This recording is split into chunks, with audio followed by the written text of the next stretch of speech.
insyaallah ada jalannya, insyaallah, insyaallah, insyaallah.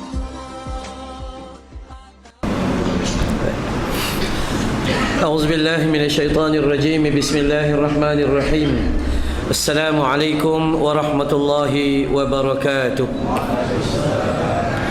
إن الحمد لله نحمده ونستعينه ونستغفره ونعوذ بالله من شرور أنفسنا ومن سيئات أعمالنا.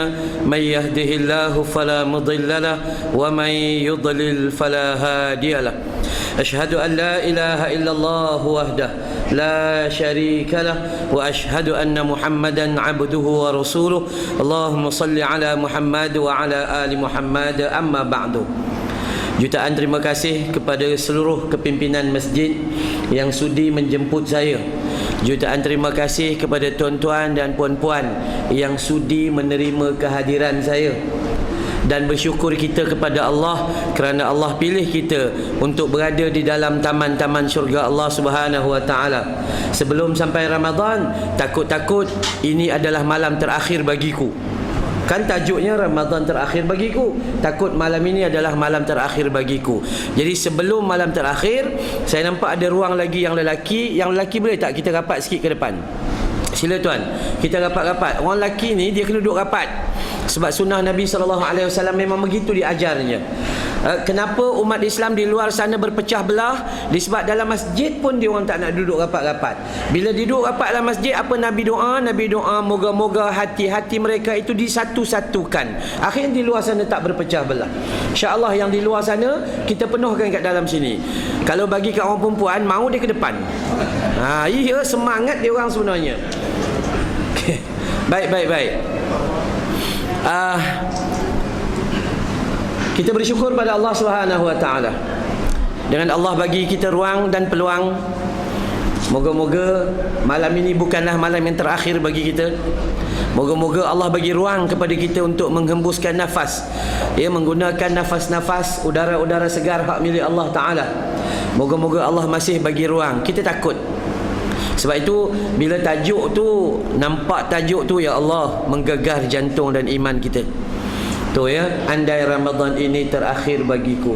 Tahun lepas pun macam tu juga sebenarnya. Berubah tidak juga. Tu kan. Tajuk tahun lepas pun lebih kurang gitu juga. Andai Ramadan. Sampai hari kelima je. Lepas tu hilang punca. Itu, tapi tak apalah.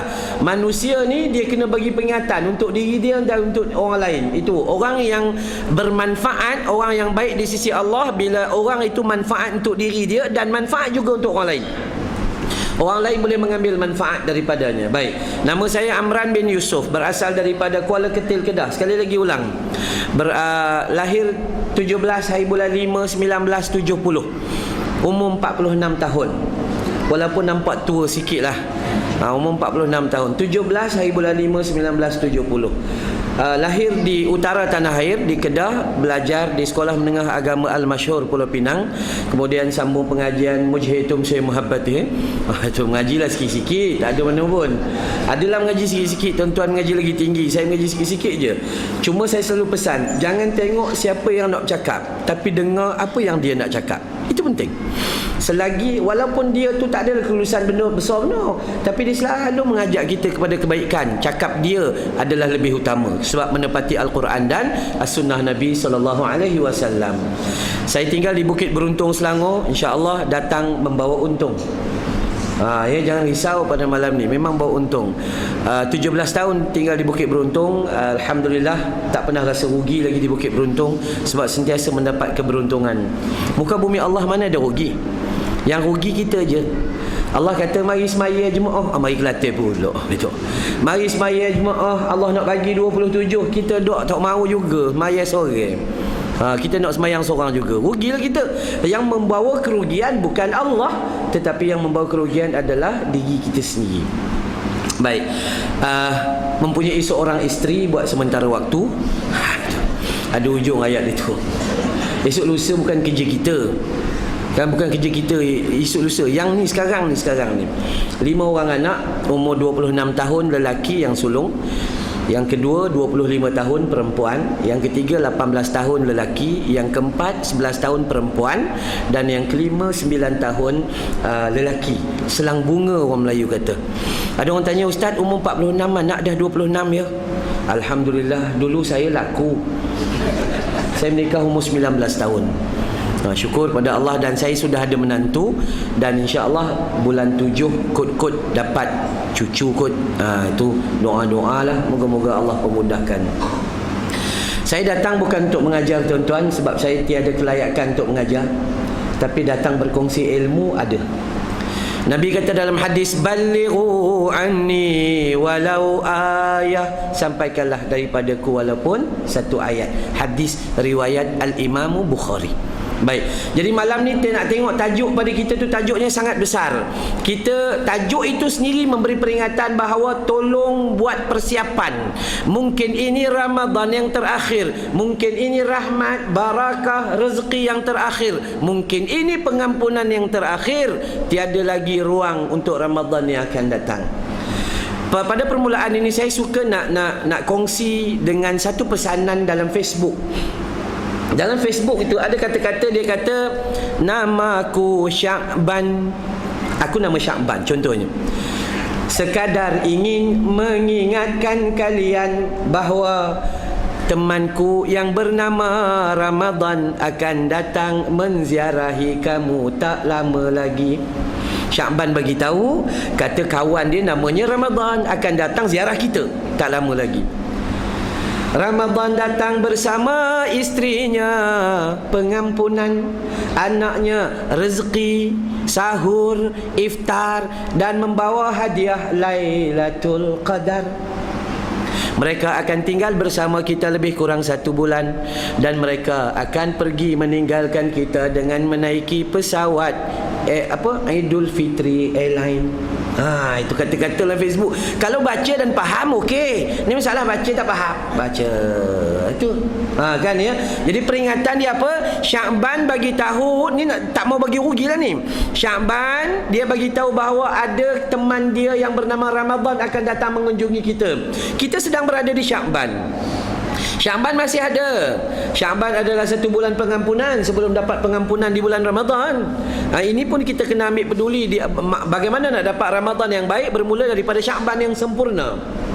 Pada bulan Syakban, contoh Nabi SAW membawa hadis riwayat Imam Tirmizi juga, ada juga Imam An-Nasa'i, ada riwayat Imam Ahmad yang menyatakan bahawa sesungguhnya Nabi ditanya oleh para sahabat, ya Rasulullah, kenapa tuan banyak berpuasa pada bulan ini?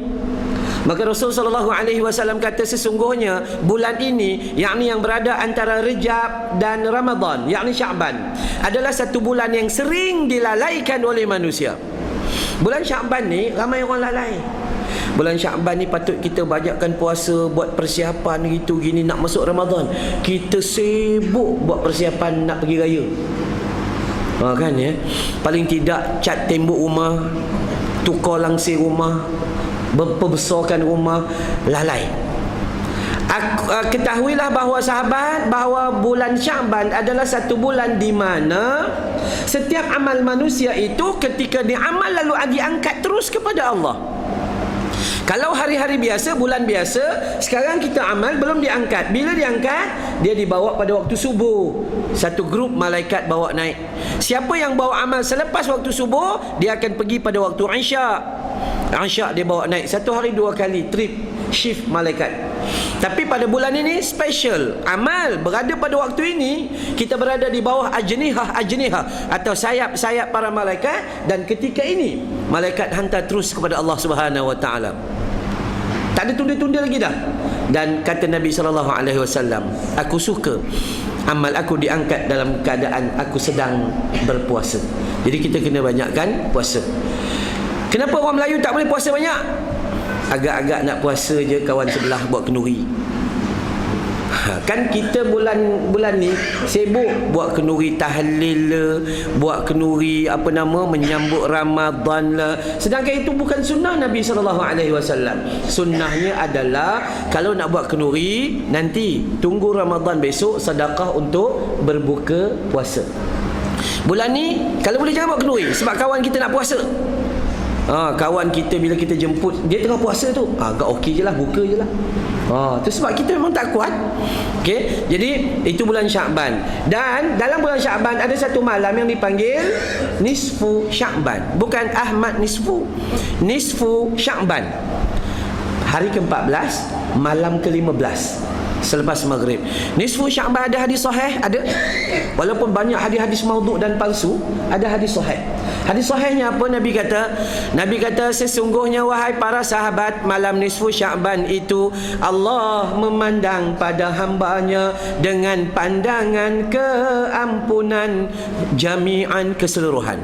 Malam nisfu Syakban Allah memandang pada hambanya dengan pandangan pengampunan semua sekali, kecuali dua golongan yang tak dapat pengampunan pada malam nisfu Syakban. Yang pertama, golongan yang syirik pada Allah.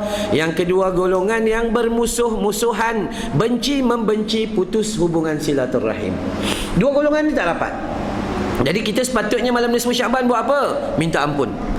Astaghfirullah, astaghfirullah, astaghfirullah. Minta ampun banyak-banyak. Kenapa? Sebab malam tu malam pengampunan. Dan jangan jadi golongan yang syirik, golongan yang mengaku di mulut, ya Allah, ya Allah, ya Allah, ya Allah. Kejap lagi jam 12 tengah hari, ya bomo, ya bomo, ya bomo. Ya.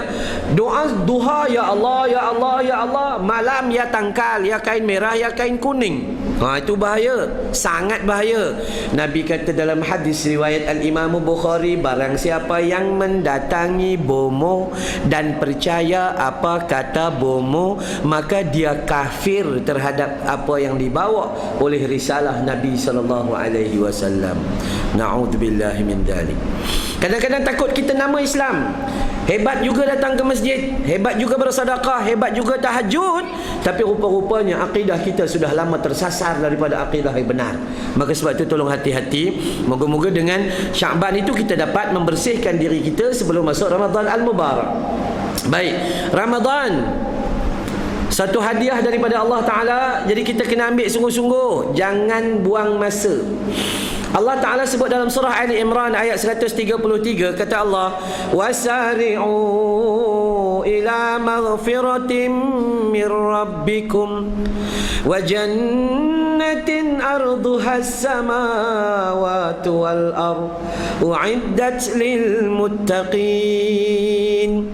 Bersegeralah kamu mencari pengampunan dari Tuhanmu. Tak boleh tangguh-tangguh lagi, bersegera. Takut ini Ramadan terakhir, jadi kita kena segera. Wasari'u, segera, jangan tangguh. Jangan kata nantilah, tunggulah, nantilah. Itu tak ada. Sebab mati tidak akan lewat walau sesaat, tidak akan cepat walau sesaat. Kena pada tempatnya. So untuk beristighfar minta ampun tiada tangguh-tangguh. Sebab tu istighfar ini tempatnya kat mana? Wasari'u ila maghfiratin min rabbikum. Siapa-siapa yang mendahulu yang minta ampun pada Allah, wa jannatin arduhas samawati wal ard. Dia akan diberi syurga yang seluas langit dan bumi. Tugasnya apa? Minta ampun. Istighfar, minta ampun. Apa sahaja dosanya, maka Allah pasti mengampuni. Dengan sifatnya angkat tangan minta ampun atau wirid minta ampun. Surah Ali Imran 133. Baik, dalam Allah kata bersegera, wasari'u, maksudnya jangan tangguh.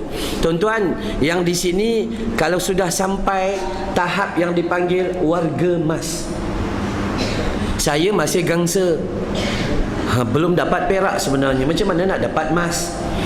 Kan 46 gangsa, 55 perak, 65 emas.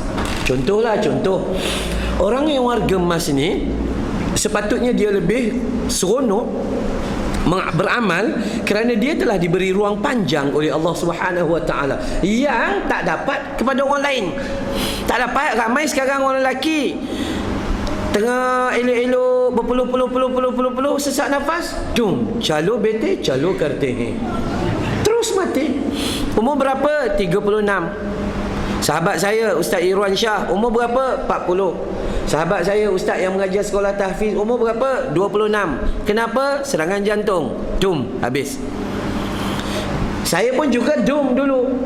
Ketika umur 42 tahun saya juga diserang serangan jantung. Critical heart attack. 2 tersumbat. Tapi Allah Ta'ala bagi sambung sikit lagi. Tu. Kenapa? Dia nak kita bersyukur dan menggunakan nikmat dengan sedaya yang mungkin. So jangan tangguh-tangguh lagi dah. Untuk beramal jangan tangguh. Untuk terus dan minta ampun. Orang kalau kita perasan tuan-tuan, orang yang umur warga emas ni, kalau nak dibandingkan dengan dia umur semuda-muda dulu, jauh bezanya. Untung dapat warga emas ni. Sekarang 65, dulu 25. Masa umur 25, dia ni nak kata rabun, tak ada rabun. Mata terang benderang. Dalam keadaan mata terang tu agak-agak baca Quran ke tidak umur 25? Rasa tak ada ni. Baca buku gila-gila ada. Tu kan. Orang perempuan baca buku mastika. Kan kita suka hantu-hantu ni. Orang Melayu cerita je hantu. Akhirnya hantu tak berkenan dengan kita. Asyik sebut hantu je. Tu. Ya. Dulu masa umur 25 baca Quran tak. Sekarang umur 65 mata, ya Allah, rabun ni teruk dah. Pegang Quran, beli kat Mekah Quran tu dia punya besar macam ni. Nala.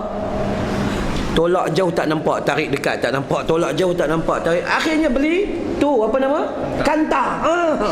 Pakai kanta pembesar. Tu dia baca. Kena cahaya matahari, terbakar Quran. Kesungguhan ketika dia kurang mampu, Allah bagi hati dia mampu. Dulu masa umur 25 agak-agak Ramadan tarawih datang ke tidak? Datang. Hari pertama dengan hari ke-29 saja. Hari pertama sebab dah masuk Ramadan, hari ke-29 sebab nak raya. Datang le. Agak-agak berapa rakaat tarawih? Dia agak-agak tu imam buat 8 sudah. Kalau tu imam tersasul buat 2 lagi seronok. Tu imam sikit perut dia buat 2 je. Tapi ketika umur 65 dia duduk saf paling hadapan. Dia habiskan 23 rakaat. Dia habiskan tadarus Al-Quran. Tak cukup dengan tu, dia habiskan semua murid. Maksudnya gitu lah. Dengan murid-murid dia habiskan. Okey. Bayangkan. Sebab tu tuan-tuan, kat depan ni, depan yang sah depan ni boleh kata warga emas belaka. Untung warga emas. Kenapa ya? Ketika dahulu, ketika umur 25 badannya sehat tapi imannya sakit. Sekarang umur 65 badannya sakit tapi imannya sehat di sisi Allah. Tengok kerusi roda pun datang. Ada orang sihat kat luar sana tak pernah datang. Bukan datang, tak pernah datang. Kan? Sebab tu yang sihatnya bukan sihat badan tapi sihat hati, sihat iman di sisi Allah. Kan Hindustan kata dil to pagal hai. Tu kan Bollywood. Dil divana hai, dil to pagal hai, dil divana hai. Hati boleh jadi gila, hati boleh jadi rosak dan binasa. Sebab tu kalau untung orang yang panjang umur ni, dia melalui penyakit, dia melalui kepayahan hidup, ditarbiah dalam hidup dia. Dia kata, aku ni makin tua. Kan dalam pantun dah sebut. Pantun kan sebut dari dulu kulitnya tegang, sekarang udah mula kendur. Dulunya matanya terang, sekarang udah mula kabur. Dulu giginya penuh, sekarang udah mula gugur. Dulu rambutnya hitam, sekarang uban udah berterabur. Dulu mampu makan nasi, sekarang hanya mampu makan bubur. Itu tanda dekat pintu kubur. Iya betul. Kadang kita tak perasan. Kadang-kadang lepas ceramah ni ada makan. Lepas ceramah pergi makan. Komplain pula tu. Udahlah makan free. Komplain. Ustaz, siapa buat gulai daging ni liat benar?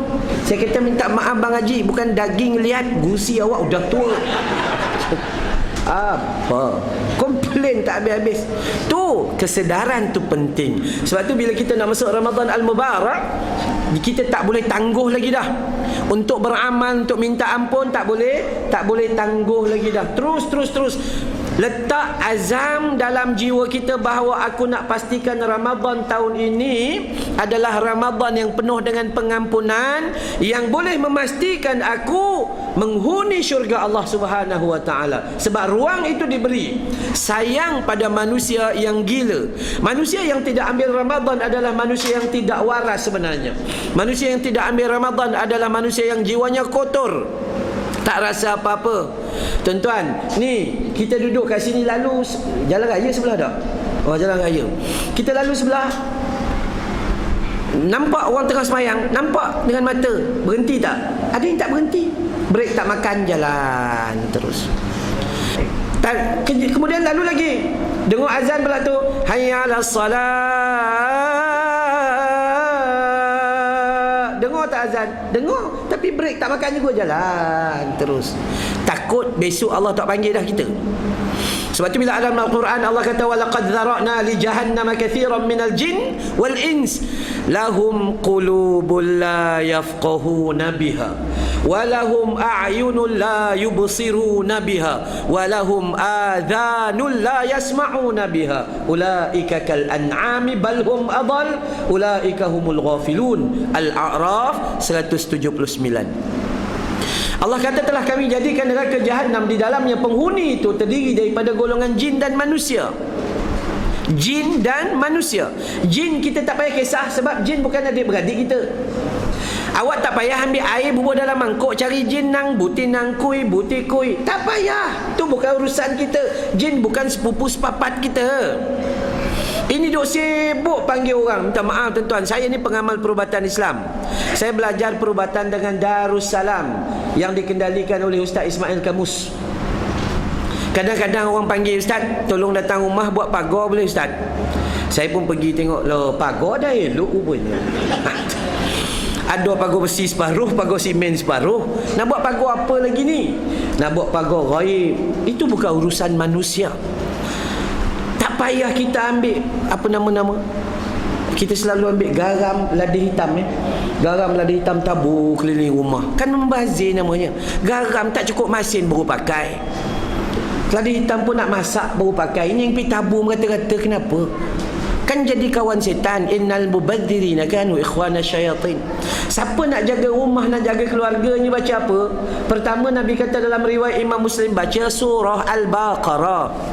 Duduk dalam rumah, baca Alif Lam Mim Dzalikal kitabu la raiba fihi hudan lil muttaqin ilal akhiril ayah la ilal akhiri surah, sampai penghabis surah 286 ayat.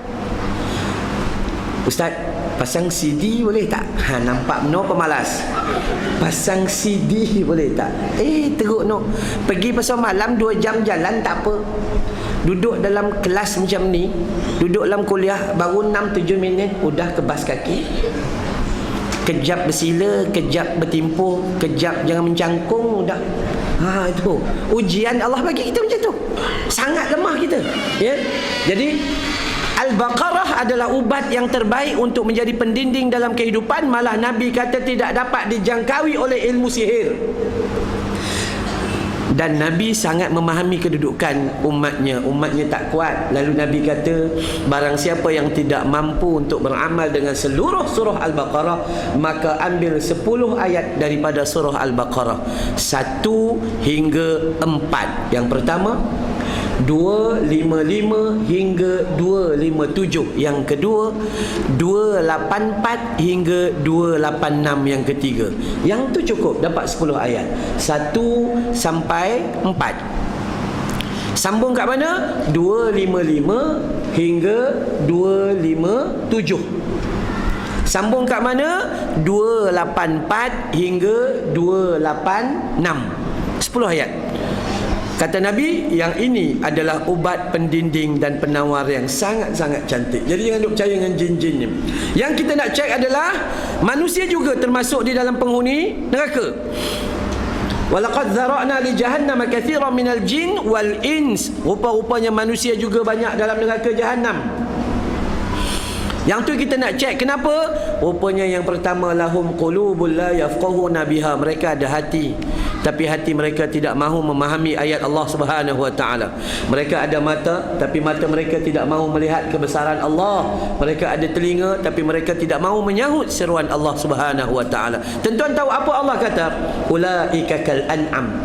Mereka itu macam binatang ternakan, macam lembu, macam unta, macam keldai, macam apa lagi, binatang ternakan. Malah Allah kata balhum adall, malah lebih teruk daripada binatang ternakan. Itu yang kita paling takut. Takkan kita nak biarkan hidup kita ni lebih kurang sama dengan lembu je. Agak-agak lembu untung juga orang sembelih buat korban, kan dapat pahala juga dia. Kita nak sembelih kat mana kita? Kan. Yang paling buruk hidup manusia ni, dia dah tak manfaat kat hidup dia, dia juga tidak manfaat kepada orang lain, malah membebankan orang lain. Maka sebab itu perkara asas bagi kita nak menilai hidup kita ni, cek kat mana? Cek kat hati kita. InsyaAllah kita akan dapat. Tapi kalau kita tak cek, kita tak perasan. Orang yang tak ada ilmu, dia tak tahu. Bila dia tinggal amalan Islam, dia tak rasa rugi. Orang yang tak ada ilmu, dia langgar perintah Allah pun, dia tak rasa berdosa. Sebab tu pentingnya ilmu. Ni memang kita kena cari ilmu, kena cari masjid, kena buat majlis banyak-banyak. Alhamdulillah ramai. Tapi ramai yang perempuan ke ramai ke? Tuan.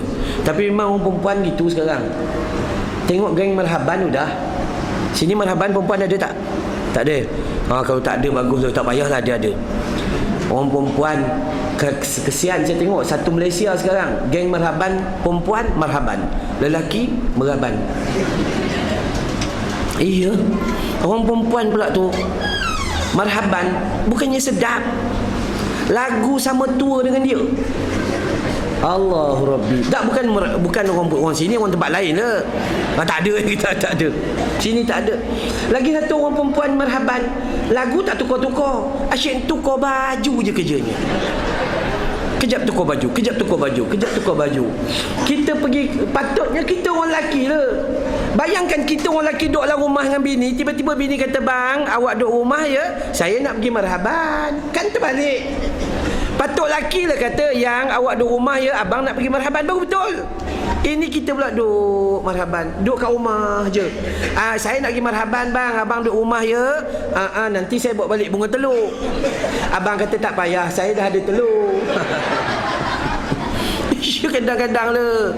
Allahu Rabbi. Jadi kalau eloklah tak ada, jangan buat, jangan start. Kalau YB jangan duk bagi sponsor banyak sangat. Asyik sponsor tukar baju je nak buat apa? Sungguh bagi sponsor kat masjid lah. Itu bolehlah masjid buat aktiviti, panggil ustaz datang lagi. Itu kan contoh. Allah, kesian, sangat-sangat kesian. So kita betulkan keadaan. Siapa yang nak jaga dulu? Kita orang lelaki dulu. Orang perempuan tak ada masalah sangat. Orang perempuan nurut aja, ikut. Esok pergi kat mahkamah Rabbul Jalil, besok masuk ke mahkamah Allah Ta'ala, dia kata, ya Allah, aku bukan tak nak buat, laki tak ngajak. Nanya kita. Kan ya. Jadi perkara asas adalah kita dulu. Baik.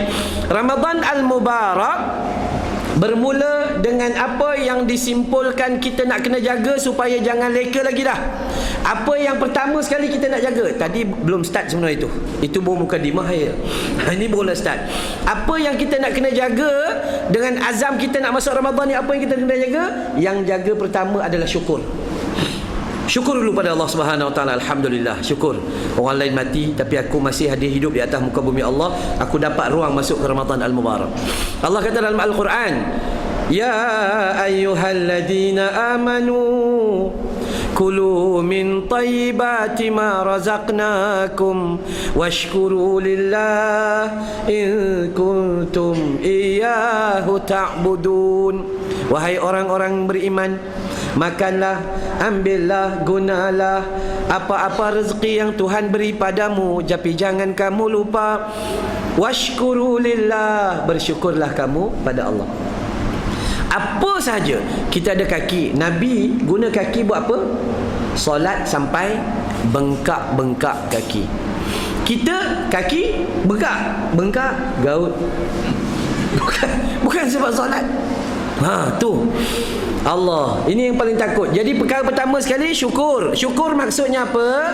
Syukur maksudnya apa yang Allah bagi pada kita sekarang ni buat balik untuk Allah. Tubuh badan Allah bagikan, jadi buat penyembahan kepada Allah Ta'ala. Mulut Allah bagikan, baca Al-Quran. Mata Allah bagikan, pandang benda baik. Mulut Allah bagi berkata-kata, falyaqul khairan, cakap yang baik-baik. Tangan Allah bagi buat benda baik untuk apa yang Allah nak. Yang buruknya bila Allah bagi akal fikir, tapi kita fikir macam mana nak lawan Allah Ta'ala. Ini bahaya. Allah bagi tangan dan kaki, tapi kita fikir macam mana tak nak buat tangan dan kaki itu mengikut ajaran Allah Ta'ala. Yang tu sangat-sangat bahaya. Sebab tu mari kita perbetulkan rasa syukur kita. Maksud syukur adalah menggunakan seluruh nikmat Allah untuk Allah Subhanahu Wa Ta'ala. Yang itu, yang macam Nabi buat tu. Nabi solat bukan macam kita yang bengkak-bengkak kaki tu. Kita solat kejap aja. Nabi solat tahajud yang diikuti seorang makmum namanya Huzaifah. Huzaifah kata, malam tadi aku solat dengan Nabi. Huzaifah cerita dengan teman-teman yang lain. Malam tadi aku solat dengan Nabi. Nabi mula baca surah Al-Baqarah. Surah Al-Baqarah ayat berapa? Tak, bukan ayat berapa sampai penghabis surah Al-Baqarah. Waktu surah Al-Baqarah nak habis, aku harap-harap Nabi rukuk. Tapi rupanya Nabi tak rukuk. Nabi sambung surah Ali Imran, lagi 200 ayat. Hatiku waktu itu bercelaru, rasa macam terganggu, macam nak berhenti lah kot, tapi tak berhenti. Sambung rakaat kedua, Nabi menghabiskan suratul Nisa. 3 surah 2 rakaat.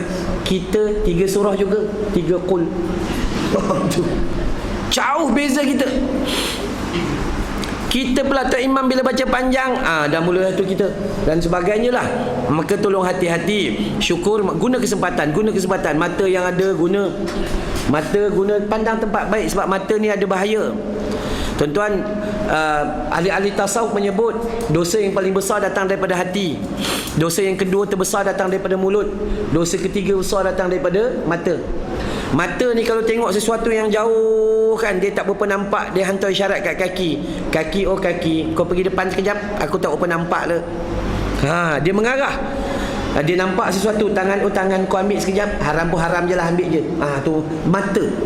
Sebab tu kalau kita biasa dengar, ada lagu lama dulu dia sebut tentang mata.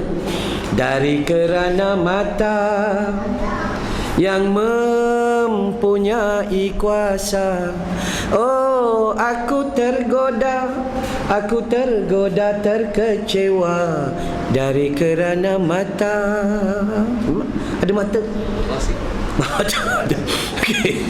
Orang yang ada mata sukar nak hafal Quran. Orang buta banyak hafal Quran. Kenapa? Dosa matanya banyak. Sangat banyak. Jaga-jaga mata, jaga-jaga mulut, jaga-jaga, dan yang paling besar hatilah. Jadi macam mana nak buat? Itu perkara asas dia. Perkara asas dia adalah kita kena balik pada Al-Quran dan Sunnah, minta pada Allah Subhanahu Wa Taala nak bersihkan hati. First sekali, jaga syukur. Senang faham syukur macam mana? Syukur dengan apa yang dah ada, jangan duk sibuk cari apa yang tak ada. Bila manusia sibuk mencari-cari apa yang belum ada, maka sampai bila pun dia akan jumpa belum ada. Sebab dia cari yang belum ada, sehingga dia kehilangan waktu merenung apa yang dia sudah ada. Sibuk tak ada, ini tak ada, itu tak ada, ini tak ada, sampai mati tak ada. Tapi rupanya dalam rumah dia terlupa nak tengok yang dah ada. Ini manusia ni. Jadi secara simple, saya sebut dalam program Tanyalah Ustaz baru-baru ni, rakaman yang terbaru, belum keluar lagi sebenarnya. Saya sebut dalam bab syukur ni, saya selalu kata, wahai suami, tika mendengar bebelan dan leteran isterimu, jangan kecil hati, jangan resah gelisah. Syukurlah bebelan itu menandakan awak masih ada bini. Alhamdulillah ada bini. Sungguh. Esok dah mati, dah tak ada bini bebel lagi. Sebab tu masa dengar bini bebel, syukur je lah. Dulu kan ayah dah pesan, kau nak kahwin ke dengan murai tercabut ekor ni? Dulu lagi. Kita pula kata, tak apa bah, esok dah kahwin, besok dapat anak, berubahlah. Sampai sekarang ni dapat cucu tak berubah-ubah juga. Atitit gitu. Tak apa. Tu nikmat. Wahai isteri, tika mendengar dengkuran tidur suamimu, jangan rasa terganggu bunyi kroh-kroh. Jangan rasa terganggu, jangan pindah bilik. Syukurlah, apa nama dia? Dengkuran itu menandakan laki awak masih hidup. Ada orang perempuan, dia tengok laki dia senyap aja, lepas tu dia ambil jari letak bawah ni. Ada. Ya, dia pun risau. Laki cukup package, sakit jantung, darah tinggi, kencing manis, gaut, segala macam dah. Jadi bila bunyi keroh-keroh, alhamdulillah bini kata hidup rupanya. Wahai anak-anak, tika mendengar marah dari mak dan ayahmu, jangan kecil hati, syukurlah marahnya ibu menandakan awak masih belum yatim piatu. Wahai mak dan ayah, tika menghadapi kedegilan anakmu, jangan resah gelisah, syukurlah awak masih ada aset yang nak bawa ke dalam syurga Allah. Syukur. Wahai isteri, sibuk menyapu, sibuk memasak, kalau ya sibuk itu, sibuk ini di rumah, jangan komplain, syukurlah awak masih ada rumah untuk awak diami. Ada orang komplain, itulah inilah. Sekarang kerja dah tak penat, kurang dah. Dulu ya, dulu basuh baju pun tengok ya Allah punya siksa. Sekarang ambil baju campak. Kadang jumpa duit RM50 dalam tu. Ya, tahu kenapa? Sebab bini pun macam laki juga perangai sekarang. Laki memang pemalas, memang bini pun dah jadi pemalas. Sebab dapat gitu, dia ambil campak je. Patut cek lah dulu kot dalam poket ke apa gitu ni, bawa keluar kira-kira loh, RM171 ada kat dalam tu. Banyak benar duitnya. Habis dah basuh, penat tak? Tak penat. Jemur tak payah, ada dryer, masuk dalam dryer, tekan, dia buka Facebook, bini buka Facebook gitu. Bukan salah, tapi kita kena guna kesempatan tu dengan baik supaya kita dapat dekat dengan Allah Ta'ala. Jadi perkara pertama sekali syukur. Yang kedua apa? Betulkan niat nak masuk Ramadan Al-Mubarak. Innamal a'malu bin niyat. Niat kita. Allah tak tengok betapa besar badan kita. Kadang-kadang kita tengok orang-orang yang sakit ni, orang-orang yang umur 65, 75 ni, dia paling cepat sekali dalam masjid walaupun dia sakit. Tu budak-budak muda yang jadi abang-abang sado. Kan sekarang ni musim sado gini. Angkat sebelah sini berketul, angkat sebelah sana berketul. Kan ya? Cuba angkat diri nak sembahyang jemaah enggak? Tak mampu dia. Dia memang tak mampu. Jadi tak guna. Memang tak guna. Jadi apa yang kita buat, kita perbetulkan yang ni, insya-Allah kita dapat syukur dan niat bagi elok sesungguhnya cari nikmat dan redha Allah Subhanahu wa taala. Azan ke? Terus. Okey, baik. Jadi niat ni adalah perkara asas. Kita solat ni Allahu Akbar, tapi kita niat untuk orang lain pandang, apa dapat? Neraka kita. Neraka. Okey, baik. Bila sebut dah pasal niat, jom kita cek satu-satu. Macam mana nak buat? Perkara pertama, selepas syukur dan niat, dalam Ramadan ada sahur. Dalam Ramadan ada sahur. Sahur itu berada dalam puasa. Kenapa kita perlu puasa? Dah tentu dah. Kutiba alaikumus siyam kama kutiba alal ladina min qablikum la'allakum tattaqun. Ayat surah Al-Baqarah 183. Itu dah jelas. Yang hebatnya orang puasa, Nabi kata dalam riwayat Imam Al-Bukhari, Nabi kata apa? Man sama ramadana imanan wahtisaban ghufira lahu ma taqaddama min zanbi. Siapa-siapa yang berpuasa mencari redha Allah, mencari rahmat dan pahala daripada Allah, maka baginya diampun seluruh dosanya yang telah lalu. Sebab tu Ramadan adalah sebuah pengampunan. Bila habis Ramadan, kita pergi kepada satu hari yang dipanggil apa habis Ramadan? Aidul fitri, kembali kepada fitrah, macam kita dilahirkan semula oleh mak kita. Untung Ramadan. Sebab tu kalau kata Ramadan ini kali terakhir, kita masih beruntung. Masih beruntung kalau kita ambil. Tapi kalau datang berpuluh kali, kalau tak ambil pun sia-sia. Maka jaga, ikut sunnah Nabi SAW, daripada syukur, niat, dan terus kepada puasa. Puasa, dalam puasa ada sahur. Macam mana nak jaga sahur? Nabi SAW, kita kena ikut Nabi lah. Nak bersahur, ikut cara Nabi. Sahur Nabi macam mana? Kira-kira 10 minit sebelum azan subuh. Itu hadis yang sahih. Kita pula 10 minit sebelum azan subuh, kita kata jangan makan, imsak. Kalau tuan-tuan mengaji hadis, tuan-tuan tak akan jumpa satu pun hadis tentang imsak. Imsak itu adalah tulisan para ulama agar kita tu ingat, sudah-sudahlah makan. Apa tak berhenti lagi ni? Kerang azan, kerang opocot pula kita. Itu aja imsak. Pada hakikatnya, sahabat kata kami bersahur bersama Nabi. Kadar antara sahur kami dan solat subuh adalah kira-kira 50 ayat Al-Quran dibaca. Kalau kita baca Yasin 83 ayat 15 minit. Jadi yang ni 50 ayat Al-Quran, maka 10 minit.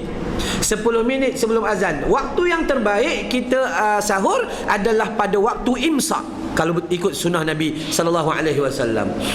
Ini tak sahur pukul 2 pagi, bayangkan. Itu bukan sahur tu, itu mentedarah namanya. Sahur 2 pagi, lepas kenyang buat apa? Tidur lah. Ada yang kata, Ustaz, boleh tak saya sahur pukul 12 sebelum tidur lah. Sahur pukul 12, lepas tu saya tak bangun dah. Itu teruk benar lah namanya itu. Itu bukan sahur, tu sapa, makan tengah malam.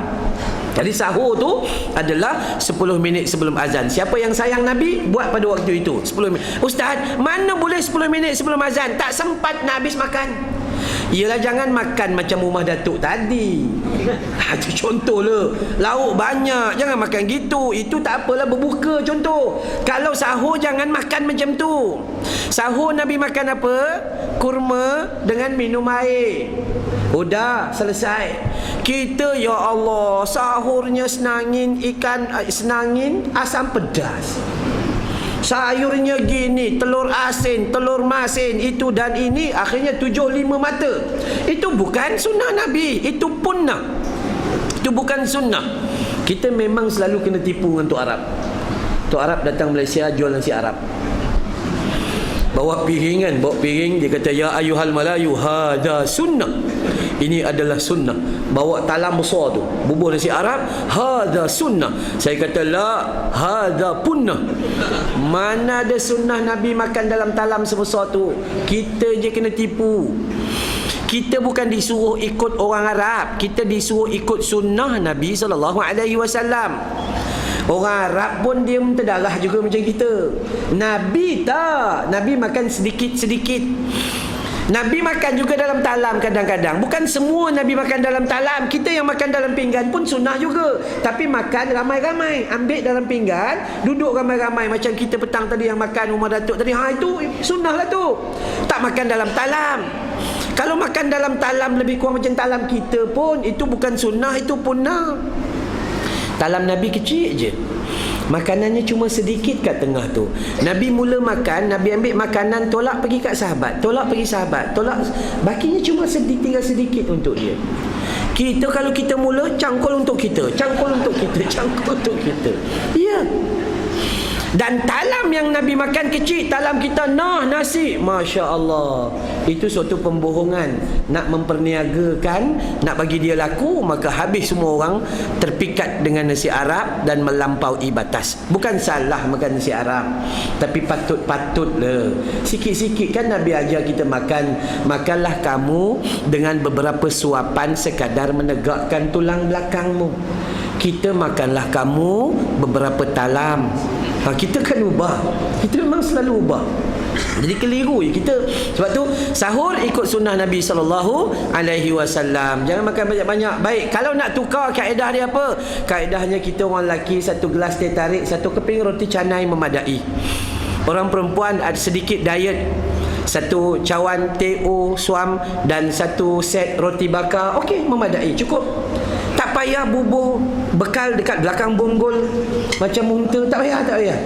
Jangan sampai kita puasa tak rasa lapar, tak rasa dahaga. Itu teruklah tu. Sebab tujuan kita puasa adalah untuk merasai kelaparan dan kedahagaan bagi menjiwai kepayahan orang miskin.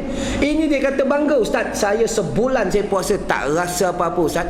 Lapar tidak, dahaga pun tidak. Kita tanya sahur macam mana? 2 pinggan setengah. Patutlah.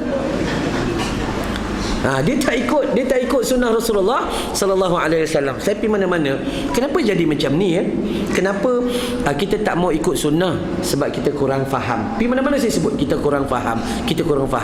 Tuan-tuan tengok kita mengaji Quran, bukan ada menangis, bukan ada geram, bukan ada apa, tak ada apa-apa pun, tak ada. Sadaqallahul azim. Calo-calo. Tapi tengok cerita Hindustan, meleleh air mata. Tambah-tambah tu yang kat belakang tu. Tepi sana pun sama. Tu. Tengok cerita Hindustan, kita tanya faham ke tidak, dia jawab nehi. Tak faham, tapi nangis. Sebab tu hati-hati. Tuan-tuan, saya pergi mana-mana saya sebut, ada filem Bobby. Kalau tuan pernah ingat filem Bobby, ada tajuk lagunya Ek Kamre Me Bandeho atau Ek Kamre Me Bandeho. Sahabat-sahabat yang selalu ikut saya ni, dia memang dia tahu Ustaz mesti bubuh lagu ni biar. Sebab nak bagi faham sebenarnya. Dia nak bagi faham, silap-silap cameraman dia hafal lagu tu. Kat mana saya ada, dia ada tu. Cameraman kan, dia hafal dah. Baik, dalam lagu tu orang Melayu dengar, orang Melayu tengok filem tu meleleh air mata. Sedangkan orang Hindustan tak ada pun menangis. Itu yang pelik tu. Orang Hindustan yang faham tak menangis, kita yang Melayu faham Jawa menangis. Pelik. Dia kata dalam lagu, dia kata apa? Dia kata bahar se koi andar na a sake, अंदर से कोई बाहर ना जा सके, सोचो कभी ऐसा हो तो क्या हो, सोचो कभी ऐसा हो तो क्या हो, हम तुम एक ही कमरे में बंद हो और चाबी को जा. Sambung.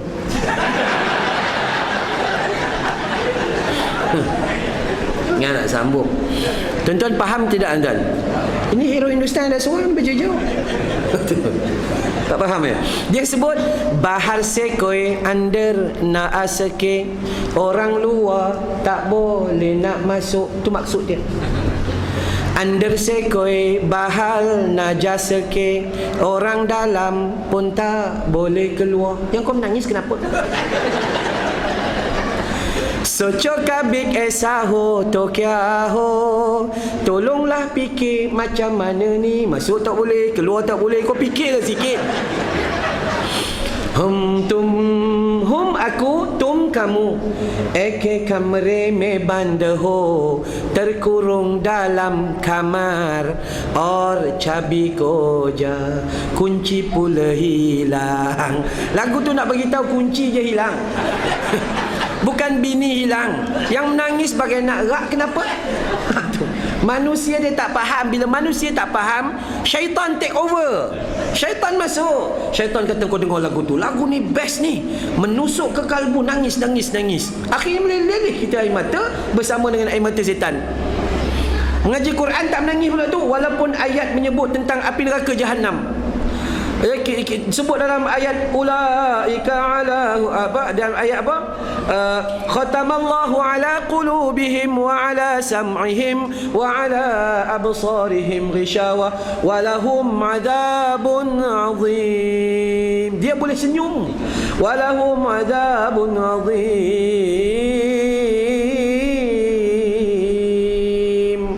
Ayat tu apa maksud? Atas mereka siksa yang sangat pedih. Seronok kena siksa. Kenapa dilenggukkan lagu tu? Sampai pada ayat neraka sepatutnya dibaca dengan suara lantang. Walahum adzabun azim. Qul ya ayyuhal kafirun. Keras. Ini baca Qul ya ayyuhal kafirun.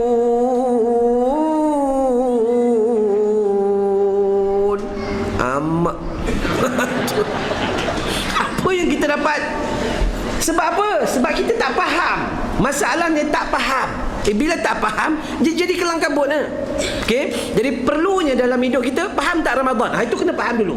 Ramadan kena faham. Bila Ramadan faham, insya-Allah dia punya apa kita panggil sahurnya bertepatan mengikut sunnah Rasulullah sallallahu alaihi wasallam. Baik. Selepas kita sahur, siang hari kita berpuasa. Jangan sibuk tentang batal puasa, tapi kita harus sibuk tentang batal pahala puasa. Ramai kan Nabi kata, ramai di antara umatku mereka berpuasa, tapi di akhirat mereka cuma dapat lapar dan dahaga. Kenapa? Mereka sah macam biasa puasa, tapi batal dari sudut pahala. Kita sibuk jangan makan, jangan minum, jangan jima, jangan muntah. 4. Sedangkan kalau awak makan dalam keadaan terlupa, tak batal. Bangun tidur, tengok-tengok atas meja ada makanan, terlupa yang tadi sahur, ni baki, makan, ambil air, guk, elok-elok habis nak basuh tangan, anak tegur, mak, tak puasa ke? Oh, bocor. Itu baru perasan. Jadi waktu tu apa? Waktu tu Nabi kata, teruskan puasamu, kerana itu adalah rezeki yang diberi oleh Tuhanmu. Allah tahu awak tadi baru makan ubat kencing manis, takut menggigil, jadi Allah bagi makan percuma, nak tambah gula. Itu je cerita dia. Cuma kita je tak faham. Bawa kereta, berhenti kat traffic light, minum air guk. Ni bulan Ramadan ni, air kan simpan kat tepi kereta gini. Air yang bulan Syaban dia terlupa, angkat guk. Kawan dia sebelah duk tengok je, pakai jubah pula tu. Pakai jubah lagi. Lepas tu kita perasan orang tengok, puasa lah. Dah habis botol. Tuhan, puasa lah. Maka itu rezeki yang diberi oleh Tuhanmu. Tak payah risau.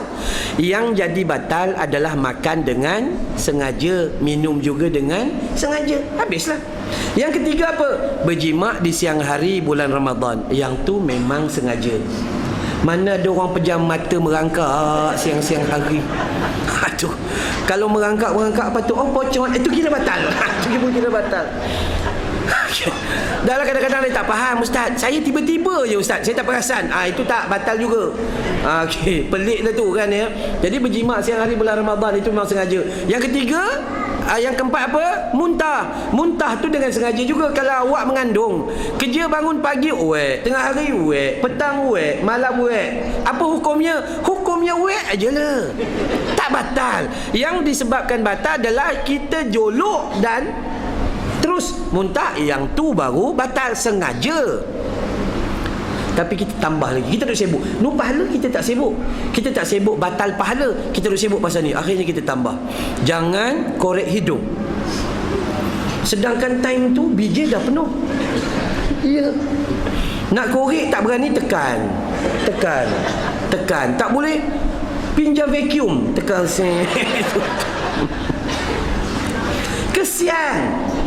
Kesian. Ni dah penuh, napas dah pakai mulut dah. Dah teruk dah. Ni apa cerita ni? Korek je lah, tukang hidung awak. Mana ada hadis kata korek hidung hukumnya batal? Hadis mana kata? Hadis Nabi tak ada. Hadis mana yang kata batal? Hadisul Melayu. Orang Melayu je kata batal. Okey, korek telinga. Korek je lah kalau perlu. Kalau saja-saja tak boleh. Maksud saya saja macam mana? Awak duduk depan, duduk tengok TV bulan Ramadan, tengok Al-Kuliah lah contoh, tengok korek tu. Itu sengaja hukumnya apa? Makruh, tak batal. Apa yang batal? Kata Al-Qardawi, bila rongga yang berlubang ni sesuatu masuk di dalam rongga berlubang dan benda tu turun sampai ke Al-Maidah, ke usus, baru hukumnya batal. Kita korek hidung mana dia tenggelam sampai ke dalam perut. Tapi tu bila akhirnya kita pandai kita tambah hukum, akhirnya Islam yang sepatutnya inna dina yusrun, agama Islam itu mudah, tiba-tiba agama Islam jadi sangat susah. Sangat susah. Okey, kemudian itu. Jadi hukum-hukum tak yang kita nak kena jaga kat mana? Pahala. Mata jangan tengok benda tak elok. Mulut jangan mengata ke orang. Ini mulut tak makan, tapi mengata ke orang, ya Allah, hebat betul. Apa, mulut tak makan, tangan masuk dalam Facebook, keluar bukan-bukan cerita dan sebagainya. Maka akhirnya kita cuma dapat lapar dan dahaga. Batal pahala puasa. Itu kena jaga. Baik, seterusnya. Terus lagi, apa yang kita perlu buat? Dalam tu kita ada solat sunat duha. Jangan tinggal bulan Ramadan. Solat sunat duha 28 minit selepas syuruk dah mula dah. Sampailah sebelum zawal, sebelum matahari tegak di atas kepala. Boleh buat belaka. Waktu yang paling cantik bila? Antara jam 8 hingga jam 11 pagi. Berapa rakaat? 2, 4, 6, 8. Hadis sahih. Cuma ada hadis dhaif kata 12. Jangan buat yang dhaif, buat yang sahih lah, buat 8. Ustaz buat berapa? 8 tolak 6.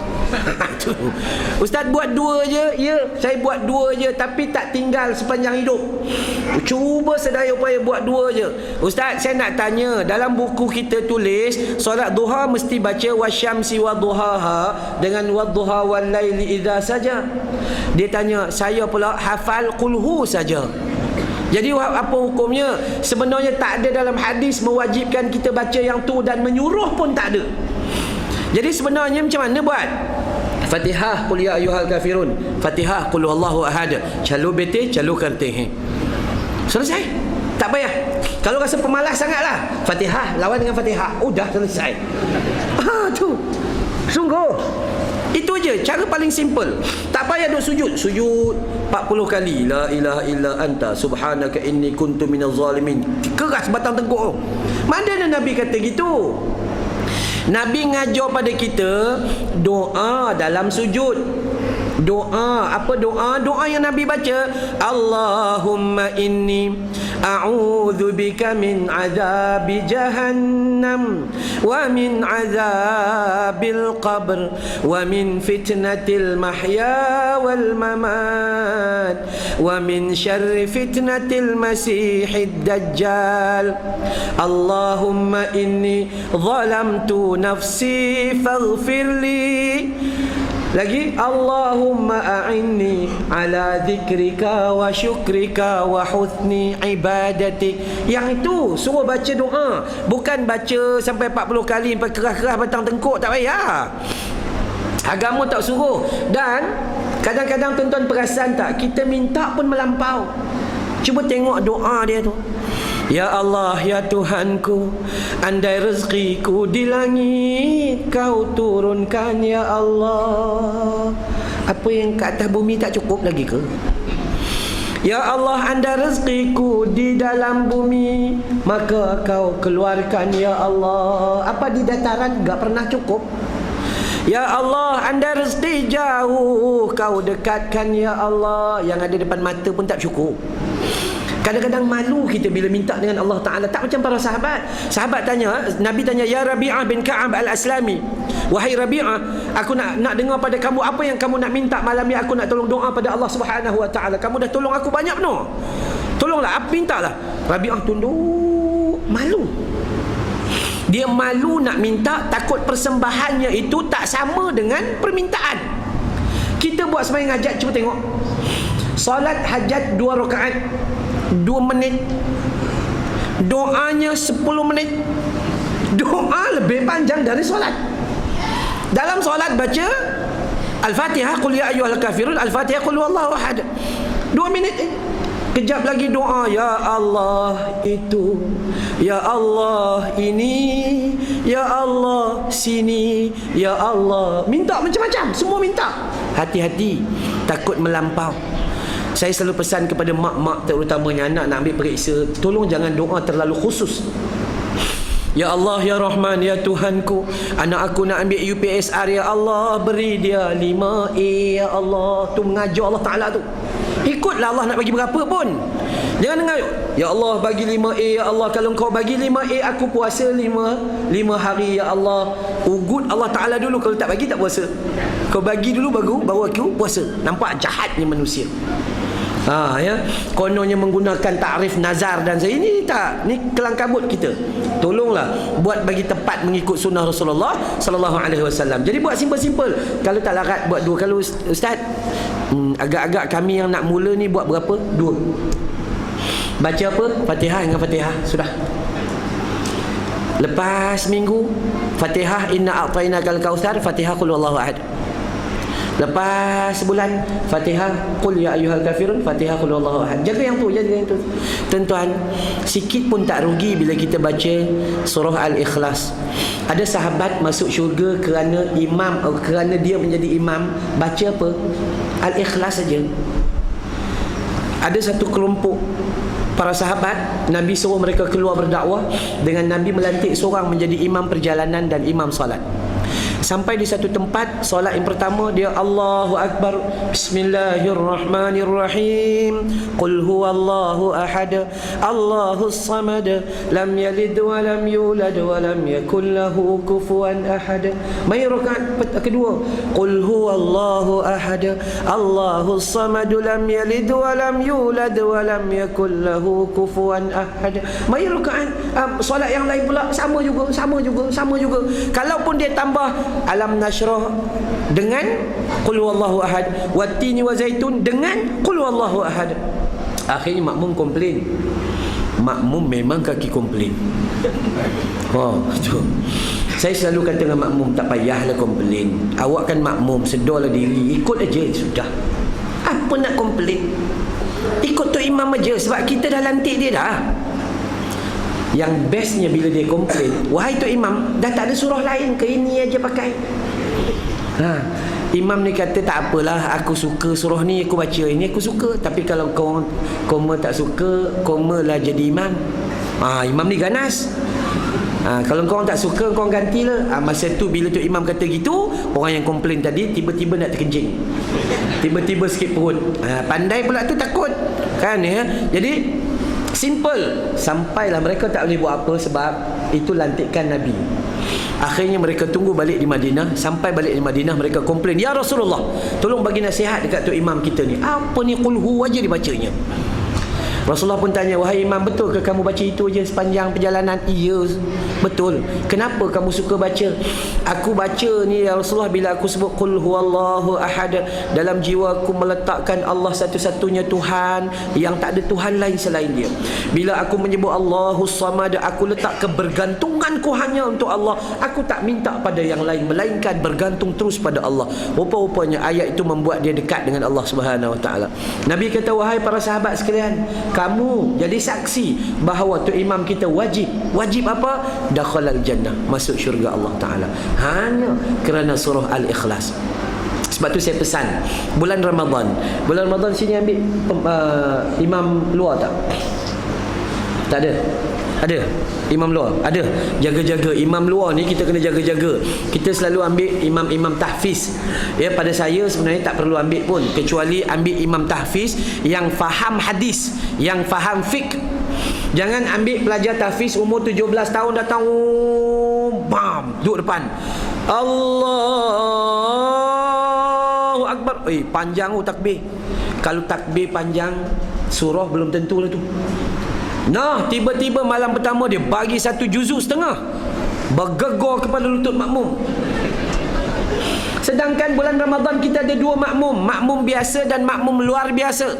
Ni makmum biasa ni, besok bulan Ramadan tu sampai ke tepi jalan tu ada. Kan itu makmum luar biasa yang selama ni kita tak tahu mana datang pun tak tahu. Jadi imam tolong jangan jadikan makmum sebagai mangsa. Dia hantam sampai 1-2 juzuk, hantam malam ketiga tengok dah juzuk, malam ketiga tinggal separuh. Makmum tak ada dah. Pengurusi masjid kata, penduduk kita iman tak kuat. Sebenarnya bukan iman tak kuat pengurusi kita tu je salah dia. Sebenarnya tu imam yang tak cerdik. Tu imam ni disunahkan bila nak mula solat dia tengok, ya Allah, makmumku semuanya bakal jenazah belaka. Yang ada di sini semuanya kencing manis. Yang ada di sini darah tinggi, di sini gaut, sana sakit jantung dan sebagainya. Jadi Nabi kata, buat apa? Ringkaskan, mudahkan dan pendekkan bacaanmu. Ni patut tak masuk lagi ni bab tarawih ni. Tapi dah sampai bab tu, bab niat, bab apa? Mencari redha Allah tu kena sebut.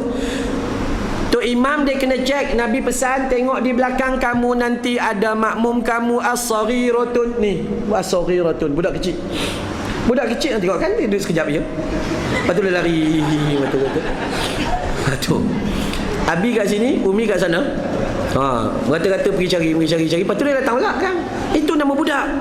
Ulama kata, kami risau, kami takut bila kehilangan tawariang kanak-kanak berlari di masjid. Kami takut disebabkan tidak akan ada lagi generasi yang akan mengganti jamaah yang tetap. Ini kita pula suka marah. Budak jangan marah. Budak kejap kan dia solat, Allahu Akbar. Dia garu sini. Bukan takut garu badannya, anunya pun dia garu. Kejap-kejap dia tak puas hati, lari keluar. Agak-agak nak rukuk, lari balik keluar. Allahu Akbar, rukuk. Apa buat? Budak jangan marah. Sebab Nabi tunjukkan kita usap kepala beri tanda sayang. Bila nampak budak berlari, tahan dia, jangan lari nanti jatuh. Kata gitu je. Jangan jadi AJK yang tak ada ilmu. Apa bising-bising?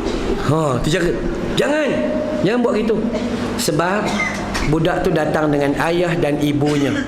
Bila anak kita ditengking, ayah dan ibu ada rasa dalam hati, kita hilang 3 jemaah akibat daripada AJK yang bodoh ilmunya. Hati-hati tuan. Dalam dakwah kita kena berlembut. Jadi jangan marah dengan budak, biar budak berlari, biar kalau orang tua berlari lukuh kepala. Itu je. Kan? Budak tak apa, biarkan lagi. Kemudian kalau takut, jangan tengking. Hoi, apa bising ni? Hoi. Kang dia jawab kerang. Pakcik, bising-bising kami umur 4 tahun dah datang masjid. Pakcik 74 baru datang. Ya betul. Tunggulah, tekang kena sebiji kang. Jadi hati-hati kita. Jadi budak jangan marah, biarkan dia. Tapi kita, kenapa budak jadi bising bulan Ramadan? Sebab AJK mengarahkan budak semua ke belakang, disediakan saf kanak-kanak. Dan semua budak berhimpun, satu geng Power Rangers, satu geng Doraemon. Bila Power Rangers dengan Doraemon jumpa, habislah. Mereka lawan lah. Tu kan. Satu kawan ni dan sebagainya, jadi habis. Caca marbak, jadi bising lah. Cuba anak-anak solat di sebelah mak dengan ayahnya, apa jadi? Semua tenang. Tak ada bising pun. Sebab bila dia duduk sebelah dengan ayah dia, kalau dengan kawan dia bersembang, dengan ayah dia diam, okey, tak ada masalah. Tapi tak, sebab kita tak ikut sunnah, maka jadilah punah. Akhirnya JK sibuk pegang rotan, merata-rata cari orang. Tu kan ya. Dah jadi macam zoo pula. Jadi tak nak yang macam tu. Yang kedua, ada makmum kamu al-kabiratun, orang yang dah terlalu tua. Tu imam jangan baca panjang. Ni tambah-tambah masjid ada aircon ni. Baru solat 2-3 patah, ada mana terkencing pula. Tu kan. Dia tak tahan kencing. Yang ketiga, ad-dhaif, orang yang lemah. Dan yang keempat, al-marid, orang yang sakit. Wahai imam, pendekkanlah, mudahkanlah, ringkaskan bacaanmu. Tapi bila kamu solat sendirian, maka baca panjang mana yang kamu suka. Tu betul. Tu imam kita terbalik, masa ramai-ramai macam ni, Allahu Akbar, Bismillahirrahmanirrahim, Yasin. Kita kat belakang kata habis dah kita. My time solat sendiri, inna a'tainakal kautsar. Kan pelik jadinya. Sebab tu ulama tasawuf banyak kaji, ada imam masuk neraka sebab solat, tapi makmumnya masuk syurga. Saya sebenarnya kalau dia orang tak suruh tadi, tak nak jadi imam tu. Takut. Sangat takut. Sebab tu kita pula kuat puji. Ustaz, suara sedap Ustaz. Kita bila dia sedap, kembang. Itu betul. Udahlah nak lawan dengan setan yang original. Ini setan daripada golongan manusia pula. Ustaz, hentam Ustaz. Hentam begitu. Bahaya. Setan yang original kalau dia datang, Nabi kata apa? Baca a'udzubillahi minasyaitonirrajim. Pusing ke bahu sini. Silap, bukan. Tu. Sama ada di luar solat atau di dalam solat, kita rasa kita semakin diganggu oleh syaitan. Lalai, tak mau solat, itu dan ini. A'udzubillahi minasyaitonirrajim. A'udzubillahi minasyaitonirrajim. A'udzubillahi minasyaitonirrajim. Termasuk dalam solat pun kena buat gitu. Hadis sahih. Cuma orang sebelah tu time solat jangan terkejut sudah. A'udzubillahi minasyaitonirrajim. Apa cuma?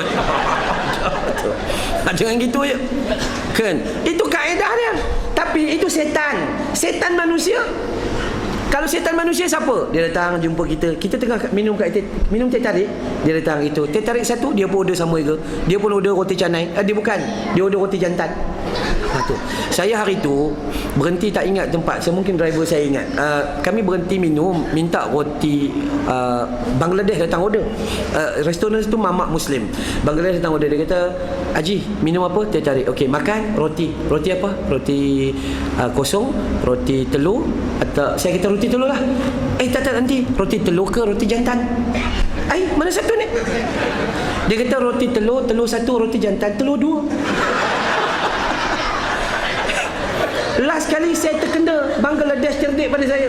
Allah Rabbi.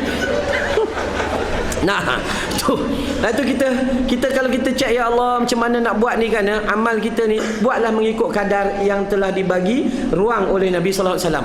Baik, manusia bila dia datang, dia mula bawa berita-berita yang karut marut. Manusia dia datang, manusia duduk sebelah kita. Kau tahu tak? Itu perangai tak elok, itu setan tu. Jadi kita pun a'udzubillahi minasyaitonirrajim. Lari tak? Tak, dia tak lari. Dia jawab bismillahirrahmanirrahim. Iya. Sebab tu setan yang paling jahat adalah setan daripada golongan manusia. Imam Hujjatul Islam, Imam Al-Ghazali menulis beberapa hal, dan dia mengatakan bahawa setan dan iblis ketika zaman Nabi, mereka penat. Cuba nak goda Nabi, tak lut. Cuba nak goda Abu Bakar, tak makan. Pergi kepada Osman, tak jalan. Pergi kepada Ali, tak lawan. Turun kepada tabi'in pun tak pergi. Pergi kepada salafus salihin pun tak boleh. Akhirnya sampai kepada zaman mutaakhir, tugas setan menjadi mudah. Setan sekarang sempat naik atas kerusi urut Ogawa dan Jintel. Kan? Sebab manusia sudah mengambil tugas setan. Jadi setan ambil duit RM1 letak kat mesin gede. Sempat. Sebab manusia sudah buat kerja-kerja syaitan. Setan tak pergi lagi dekat orang tu. Manusia pergi dah. Kau nak pergi mana? Pergi semayang. Alah, tak payahlah, nantilah pergi tempat lain dulu. Tu setan dah tu. Patut kita pergi. Nak pergi mana ni? Nak keluar pergi pasal malam. Kejap, mayang dulu, lepas tu pergilah pasal malam. Itu betul. Ini kita tak payahlah, esok lah. Tu dia bahaya. Sebab tu kita takut. Kenapa kita tak dapat kenal Ramadan dengan baik? Sebab itulah Allah Ta'ala uji kita tak ada besar-besar, tuan-tuan. Saya selalu bagi yang mudah-mudah. Uji kita kecil-kecil. Orang lelaki apa ujian? Tu kat belakang, tu kat tepi, bini. Ada suami, Allah bagi pada dia isteri yang macam pamgan. 6 je peluru. Bang, dom dam. Yile poci. Habis dah. Sempatlah kita jawab. Ada isteri yang Allah bagi pada kita macam machine gun, yang pakai rantai tu. Bang, tak berhenti. Masak juga. Mulut habis, basuh juga habis, tak habis. Sempat dia buat karangan. Ia bumbang sempat. Apa kita buat? Tak boleh buat apa-apa. Be a good listener. Jadi pendengar yang baik. Bila dia dah diam, tanya dia dah habis yang? Dah. Kita jawab, wabillahi taufiq wal hidayah. Tak payahlah susah, tak payah gaduh-gaduh. Itu tugas sikit je. Ujian kita bukan ujian besar. Ujian kita makanan tak ada. Kita makan, ya Allah, selalu kenyang, jarang lapar. Nabi sikit makan, kita sikit-sikit makan. Kan Kan dua perkara yang berbeza. Nabi sikit tidur, kita sikit-sikit tidur. Itu kan lain kan. Jadi hal kita, orang perempuan ujian apa orang perempuan? Suami tak? Tak. Suami tak pernah memberi ujian besar kepada orang perempuan hari ini. Sebab suami sekarang cool. Diam. Diam. Isteri tanya, bang, minggu ni hari Ahad, Kenuri 3 kampung kita ni. Nak pergi rumah mana dulu? Suami jawab, ikut awak je lah. Itu suami sekarang. So, isteri tanya, bang, tahun ni raya nak buat baju boria kalau apa ni? Bini kan, bini tanya, isteri apa, suami kata apa? Ikut awak je lah. Bang, ikut awak je lah. Dia kata gitu. Kan. Tuan tahu kenapa orang suami buat macam tu? Isteri-isteri perasan tak kalau suami kata macam tu? Itu tanda dia tahu bahawa kalau dia kata, isteri tanya, buat baju warna apa? Suami kata, kalau baju biru elok juga. Confirm bini dia lawan balik, biru tak cantik, pink juga elok. Tu kan. Jadi dia nak mengelak daripada isteri ni itu derhaka, akhirnya ikut awak je lah. Tu. Isteri ni ujiannya apa? Ujiannya pakaian. Kadang-kadang kita ni hak dalam masjid pun kadang-kadang telekung dia tu ada ropol-ropol, ada bunga-bunga. Orang yang belakang solat tengok, cantik juga ya. Cantik juga, kat mana beli? Tu bahaya. Itu yang bahaya tu. Jadi kat rumah lain macam lah, lebih teruk. Biasa saya bagi cerita pasal tudung lah. Orang perempuan dia duduk depan cermin, kita tunggu tak turun-turun. Panggil, yang kenapa ni? Belum siap ke? Belum. Kenapa? Oningnya kedut. Orang perempuan dia pakai tudung ada oning. Kita ingat masjid je pakai oning. Rupanya orang perempuan pakai oning. Agak-agak kedut duduk depan cermin ni, dia punya betulkan oning ni, sengit muka-mukanya sana tu. Sengit nak betul. Itu pun tak juga. Angkat ke bawah, gosok, pakai balik. Angkat ke bawah, gosok. Tak boleh juga. Potong plastik, gam, letak plastik. Lega hati. Selesai. Rupanya tak elok lagi. Itu baru oning. Ada benda lain lagi. Dia duduk depan cermin, dia angkat tudung dia sebelah sini, tak sebelah sini. Tam, lans kopral. Satu pangkat lans kopral. Tak puas hati, bam, kopral, 2 pangkat. Katanya kopral gaji kecil, dum, sarjan atas kepala. Udah macam balung ayam.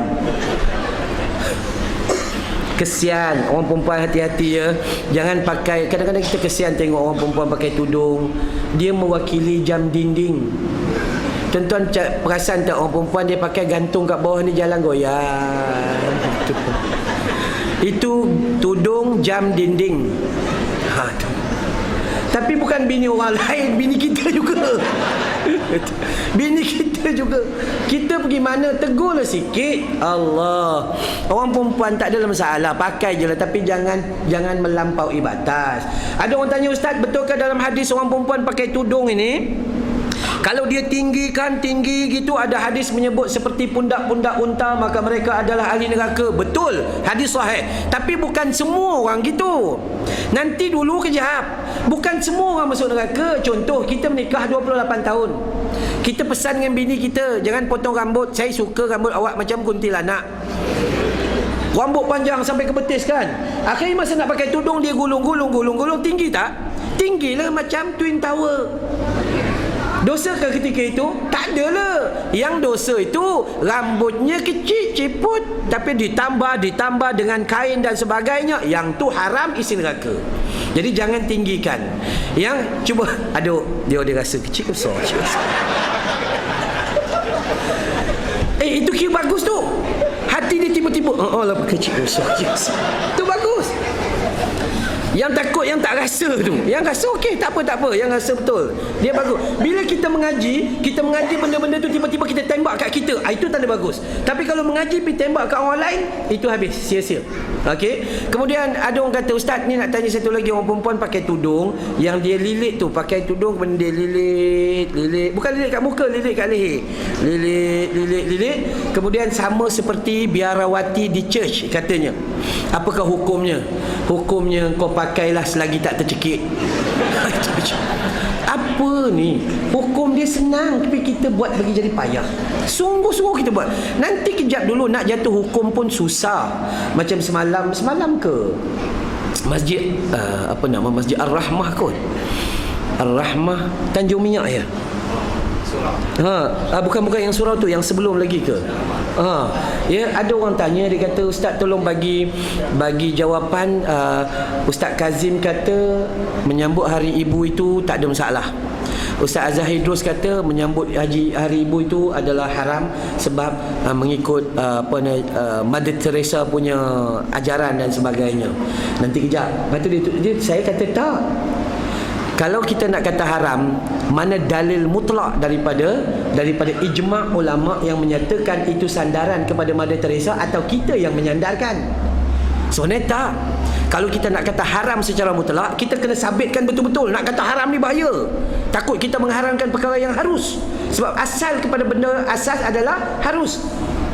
Untuk mengatakan haram secara mutlak, saya tak setuju. Sebab tak ada dalil qat'i yang mengatakan benda tu haram. Sebab tak ada, sebenarnya kaitan itu bukan kaitan mereka, tapi kita yang mengaitkan dengan Mother Teresa. Jadi kita anggap haram. Tak, itu tak boleh. Tapi untuk sambut juga saya tak sokong. Pantang orang bawa, orang putih bawa, semua kita ikut. Pantang Father Day kita ikut, Happy Birthday kita ikut, apa kita ikut. Tarikh mati tak ingat kan? Kat mana nak kubur kita besok pun kita tak ingat. Kita duk sibuk pasal tu. Jadi sebenarnya untuk mengharamkan jauh sama sekali. Untuk mengharuskan tak payah buat lah. Banyak benda lain yang kita boleh buat lagi. Itu jawapan sangat simple. Ni Ramadan yang banyak kita tak buat lagi. Ya, Ramadan yang sungguh-sungguh istimewa bagi kita tak buat. Tapi sayanglah, sebab bila kita tinggal terus habis. Lepas tu kenapa? Sebab kita lalai. Bila kelalaian menjelma, di sinilah kerugian-kerugian yang besar bagi kita, sangat-sangat besar. Maka guna Ramadan, apalagi dalam bulan Ramadan, solat tarawih macam tadi dah sebutlah sikit dah, solat tarawih. Cuma saya selalu pesan solat tarawih, siapa bawa handphone tolong tutup lah. Solat biasa pun tutup handphone. Maksud macam mana? Pertama, silent bunyi, tutup bunyinya. Bukan tutup handphone terus, bukan. Switch off silent bunyi dan silent vibrate atau gegaran. Jangan silent bunyi aja. Awak bolam poket, Allahu Akbar, tiba-tiba ada orang hantar WhatsApp, grrr, grrr. Itu nyombong namanya, itu takabur. Ya, tak boleh. Silentkan terus semua biar dia diam, dah selesai. Tapi kalau bunyi juga, maka itu tak dosa. Sebab kita bukan manusia ni dia mudah lupa. Tambahkan Dr. Mahathir, kita Melayu mudah lupa tu kan. Kita kan suka lupa je. Okey, tak apa, terlupa batal lah. Tak, terlupa berdosa lah. Tak. Tak ada masalah. Tapi sayang 1000 kali sayang. Bila kita bawa handphone, kita biarkan dia terus menerus, dia akan jadi rugi serugi-ruginya. Ya. Tapi kalau kita ikut sunnah Nabi SAW, kita berhentikan bunyi itu dengan segera, selesai perkara. Jadi sebab tu perkara yang asas adalah kita ambil ruang untuk apa? Ruang untuk buat solat tarawih itu dengan betul. Kalau handphone bunyi, tutup dengan segera. Jangan biarkan handphone tu berbunyi panjang satgi semua orang dengar. Tuan-tuan kata tuan-tuan handphone tuan-tuan bunyi je pelik sikit, tiba-tiba dengar ku tanam selasih. Ini confirm handphone orang veteran. Ku tanamkan di hujung halaman. Kita tak tahu ke Tok Imam kita peminat Ahmad Jais? Silap-silap Tok Imam sambung mengenang kekasih. Iya. Tutup aja lah, apa yang risau no? Tutup aja. Ni kerisauan kita tu. Baik. Sebab tu dalam hukum kita adalah bagaimana nak mengendalikan Ramadan dengan baik adalah dengan kaedah tambah ilmu. Lihat dia daripada sudut hadis baginda Rasul sallallahu alaihi wasallam. Itu je paling sempurna. Balik kepada petunjuk Nabi, dia akan selesai. Cuma last kali saya nak pesan pada tuan-tuan sebelum saya buka soalan sikit, hati-hati dengan hadis palsu. Hadis palsu banyak, ya, hadis palsu, hadis mungkar. Bulan Ramadan ni kita akan tengok hadis 10 pertama rahmat, 10 kedua pengampunan, 10 ketiga bebas daripada api neraka. Itu Ibnu Hajar Al-Asqalani kata hadisnya mungkar, tak boleh pakai hadis tu. Kita biasa dengar hadis pertama, malam solat tarawih pahalanya begini-begini, malam ketiga solat tarawih kita dimasukkan ke dalam syurga. Udah kalau macam tu malam keempat tak payah pergi, dah masuk syurga. Itu hadis palsu. Pakai hadis sahih lah. Macam mana hadis sahih berkenaan dengan solat tarawih? Nabi kata dengan terang, riwayat Imam Bukhari, man qama ramadana imanan wahtisaban ghufira lahu ma taqaddama min zanbi. Siapa-siapa yang bangun menghidupkan malam Ramadan, sebab daripada maghrib tu menghidup lah tu, maka mereka dapat pengampunan atas dosa-dosa mereka. Dan yang last kali, jangan lupa mencari Lailatul Qadr, 10 malam yang akhir. Kalau tak mampu 10 malam ganjil yang akhir. Kalau tak mampu, Nabi sebut khusus 21, 23, 25, 27 dan 29. Kalau tak mampu, tak payah cari. Dah selesai. Itulah kaedahnya. Maka jaga, kesimpulan kita adalah syukur dan faham, insya-Allah kita ambil Ramadan. Tapi kalau kita tak syukur, datanglah Ramadan 10 kali pun kita duduk lagu tu juga. Ya, kita nak cari penuh kesempurnaan. Okey, baik. Kita sampai di sini dulu. Saya buka untuk soalan. 1-2 soalan dipersilakan. Kalau mampu saya jawab, silakan. Ada yang mengatakan belum puasa setan dirantai, tetapi maksiat masih berlaku. Baik. Dalam hadis riwayat Imam Bukhari, memang Nabi sebut, ya, wasul silat syayatin, ya, syaitan-syaitan dibelenggu. Hadis sahih riwayat Imam Bukhari. Kenapa ada orang tak puasa? Sebab orang tu sebenarnya syaitan. Kenapa ada orang buat jahat lagi? Bukan salah jin, sebab orang tu yang jadi jin. Sebenarnya gini sebenarnya. Setan memang dibelenggu. Dia tidak boleh mengatasi kekuasaan Allah Ta'ala. Tetapi tuan jangan lupa, setan dibelenggu dalam bulan Ramadan. 11 bulan lain dia sudah tarbiyah manusia mengikut teknik dan tata cara dia. Remote control sudah ada pada dia. Waktu ni kau pergi pasar malam, kau jangan pergi masjid. 11 bulan punya amalan ikut setan. Tiba-tiba bulan ni sebulan ikut tak? Memang ikutlah sebab dah terbiasa buat. Amal tu dah terbiasa dah. Dan yang kedua apa? Innan nafsa la ammaratun bisu. Nafsu mengajak kepada kejahatan. Surah Yusuf ayat 53. Ya, illa ma rahima rabbi, kecuali nafsu yang dapat rahmat daripada Allah Taala. Jadi kalau bab setan, setan kalau kena ikat pun sebab adik-beradik setan daripada keturunan orang kan ramai. Jadi kita pun terikut juga dengan perangai dia orang tu. Ya. Jadi memang kita terikut juga, dan kita akan buat macam-macam selagi kita mengikut, walaupun tak mengikut setan tapi mengikut tarbiyah setan yang selama 11 bulan dulu tu. Wallahu a'lam. Sila lagi kalau ada. Sila tuan. Orang yang sehat wajar, dia tak ada puasa, dia yang puasa boleh. Baik, orang yang sihat walafiat, dia tak nak puasa dan tak berpuasa, dia bayar fidyah boleh tak? Boleh. Dia bayar fidyah sebagai jalan, sebagai hadiah. Dia tetap dosa besar. Dia sebenarnya dia tak boleh ganti dengan fidyah. Sebenarnya fidyah tu jadi sedekah je. Sedekah pun tak jalan juga sebab amalan yang besar dia tak buat. Orang yang kena bayar fidyah ni, pertama orang yang dah mati tak sempat puasa. Kedua orang yang sakit, dan sakit tu tak ada harapan untuk sembuh, maka dia bayar fidyah. Orang yang sihat tiba-tiba aku tak nak puasa, keluar fidyah aja, itu gila namanya. Itu dia memang gila. Maka beramal dia mengikut hawa nafsu, dan dia tetap termasuk golongan yang melakukan ismun kabir, dosa besar. Wallahu a'lam. Lagi? Sila tuan. Seorang tu sebelum ni dia tak berpuasa, tinggalkan amal puasa dia. So sekarang ni dia dah bertaubat, dia dah boleh berpuasa. Macam mana nak puasa yang bertaubat? Baik, seorang tu dulu terus langsung tak puasa. Orang bulan Ramadan puasa, dia bulan Ramadan tiba-tiba duduk dalam kereta jenazah, kena tangkap. Tu kan. Tapi sekarang dia dah berubah. Dia berubah dengan tubu ilallahi taubatan nasuha. Macam mana dengan puasa yang dulu? Jawapannya, pandangan pertama kata dia tak perlu qada puasa yang lampau. Kerana itu bukan dia tertinggal, tapi dia sengaja tinggal. Tapi doa dia untuk minta ampun, Allah Maha pemakbul doa. Innallaha ghafurur rahim, Maha pengampun.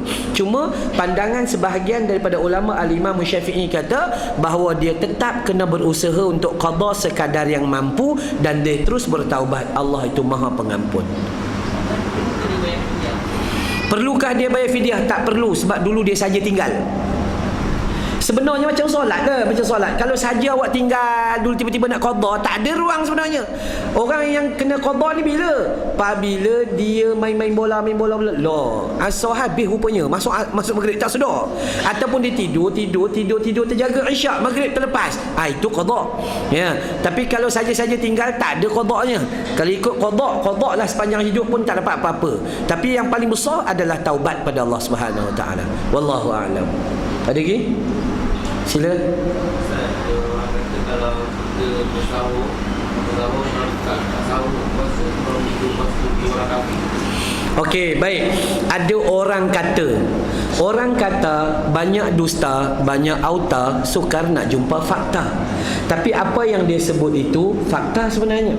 Sebab Nabi kata beza antara kami orang Islam, puasa orang Islam dengan puasa ahli kitab yang tak mau ikut Nabi adalah sahur. Jadi orang yang tidak bersahur bukanlah mereka itu nak kata berdosa besar, tapi mereka sedang menyalahi sunnah, dan amalan mereka itu sama seperti amalan puasa orang kafir. Mereka sah, tapi amalan mereka itu tidak bertepatan mengikut sunnah Nabi sallallahu alaihi wasallam. Wallahu a'lam. Sila. Lagi? Sila. Sila. Boleh. Assalamualaikum warahmatullahi wabarakatuh. Waalaikumsalam. Orang perempuan ni tanya macam ni. Dia kata orang perempuan bersalin dalam bulan Ramadan. Maknanya apabila dia telah bersih, dia kena ganti. Sembahyang apa dia kena puasa. Tetapi seorang ibu yang bersalin tadi, dia menyusukan anak. Selagi dia menyusukan anak, dia tak mampu menampak. Jadi kalau anak tu menyusu sampai setahun lebih, macam mana tu Ustaz? Okey, baik. Mudah je dalam agama ni. Selagi sesuatu amalan yang apabila kita buat itu merosakkan tubuh badan kita dan anak kita, maka amalan itu layak ditanggung sehinggalah dia sihat dan dia qada. Dengan sebab dah lama dah ditanggung, maka sebaiknya dia bagi secupak beras sebagai fidyah, sebagai gantian. Satu puasa untuk dia, tapi tangguhan tu untuk baby dia. Lebih kurang macam tu. Jadi tak payah kelam kabut ni, macam mana nak buat ni, orang perempuan ni macam mana. Yang heran pula tu, tiap kali Ramadan beranak pula tu.